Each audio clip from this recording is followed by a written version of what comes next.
Welcome to Great Home Makers. Navaratri day 9. இன்றைக்கி அம்பாளுக்கு நைவேத்தியமாக நல்ல ஒரு டெலிஷியஸான சேமியா பாயசம் தான் பார்க்க போகிறோம். கொஞ்சமாக நெய் விட்டுருக்கேன். 100 கிராம்ஸ் சேமியா எடுத்துருக்கேன். அதை நம்ம முதல்ல ஃப்ரை பண்ணிக்கலாம். சேமியாவை நல்லா செவக்க வறுத்தாச்சு.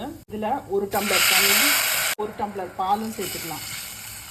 சேமியா நல்லா வேகட்டும். வெந்துட்டு இருக்க சேமியாலேயே குங்குமப்பூ ஆட் பண்ணிடலாம். சேமியா நல்லா வெந்தாச்சு. 3/4 கப் சர்க்கரை ஆட் பண்ணிக்கிறேன். ஸ்வீட் உங்களுக்கு தகுந்த மாதிரி ஆட் பண்ணிக்கோங்க.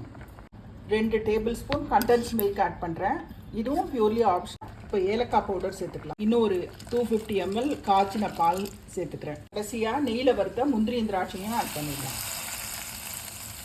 அடுப்பை ஆஃப் பண்ணிடலாம். நம்மளோட எம்மியான சேமியா payasam ready. Welcome to Great Home Makers. இன்றைக்கி நவராத்திரி டே 9. இன்றைக்கி அம்பாளுக்கு நைவேத்தியமாக ராஜ்மா சுண்டல் தான் பார்க்க போகிறோம். ராஜ்மாவை ஓவர் நைட் சோக் பண்ணணும். மினிமம் 10 hours இது நல்லா ஊறணும். ஊற வச்ச ராஜ்மாவை குக்கரில் ஆட் பண்ணிக்கலாம். ஒரு 1/2 டீஸ்பூன் மஞ்சப்பொடி, உப்பு ஒரு 1/2 டீஸ்பூன், ராஜ்மா மூழ்கிற அளவுக்கு தண்ணி ஊற்றிக்கலாம். குக்கரை மூடி 2 சவுண்ட் ஹை ஃப்ளேமில் வந்தப்புறம் நல்லா ஸ்லோ பண்ணிவிட்டு ஒரு 15 minutes அப்படியே வச்சிடணும். ராஜ்மா வேகிறதுக்கு கொஞ்சம் டைம் எடுக்கும். நல்லா வெந்திருக்கு பாருங்கள் ராஜ்மா.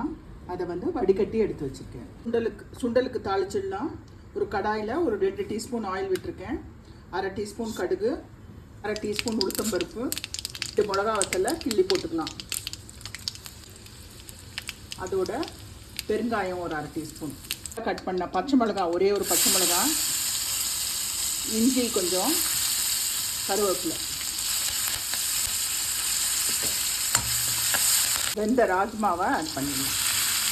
இதை ஒரு 2 நிமிஷம் நல்லா எல்லாம் சேர்ந்து மிக்ஸ் ஆகட்டும். ஃப்ரெஷ்ஷாக துருவின தேங்காய், கொத்தமல்லி,